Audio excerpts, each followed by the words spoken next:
right, Kevin, thank you so much. That was brilliant. Went over some really kind of key things in my game. Thank you for sharing your experiences and your tips. We'd worked in the past about trying to keep the club maybe a little bit more one piece in the takeaway too, and we kind of made sure that we were comfortable picking targets and doing that too. So thanks for kind of coming out and making me feel comfortable with that. Stuff with the around the greens, the different lies. I really didn't struggle with the downhills. I think it's because I was comfortable kind of getting your left shoulder low on the down, right, and the up you just got too level. Exactly. And then I would tell you that you're better off in the long run, especially playing tournament golf, if you're making aggressive swings to conservative targets.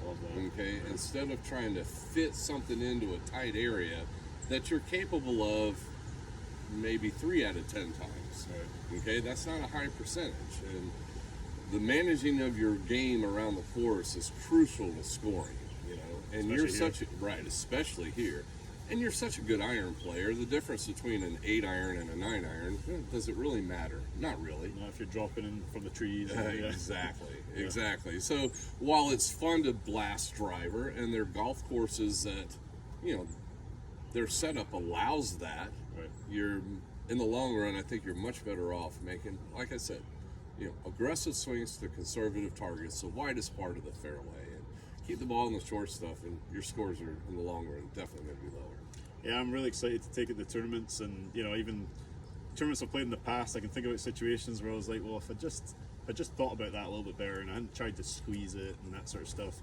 Any tips on how to maybe practice this? Is it a case of just going out and just kind of picking targets? Is it a case of maybe taking on you, maybe playing a game? Taking on me, as well as you drive the ball and your propensity to want to hit it, go out and play with it in your trunk. Leave the driver at home, right, and then go see how well you play without it. Not that the driver can't be an asset for you, but I think by doing that, when you don't have it as an option and you're forced to use another club, you'll get done with the round. You're like, oh, well, that wasn't so bad. Kind of easy. Yeah. Kind of easy. Right. Now, it might limit some of the more reachable par fives, your ability to get there, but that particular drill is just to teach you that, hey, God, I didn't even have my driver, and yet I still shot a pretty decent score. Kind of lean on the other parts of your game. Exactly. And then now you have to hit the other clubs. Right. And I guess conversely, you could go out and leave the long irons out and just hit driver and just see how it goes that way too. Okay? Exactly. And then see what works. And see, add those two things up. Right.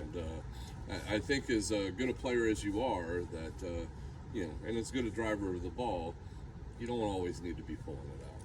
Well, a lot of that's your help, so I do appreciate it. And thank you for taking the time. My pleasure. All right, Kevin. My Thanks, pleasure. buddy. You're Cheers. very welcome. Thank you.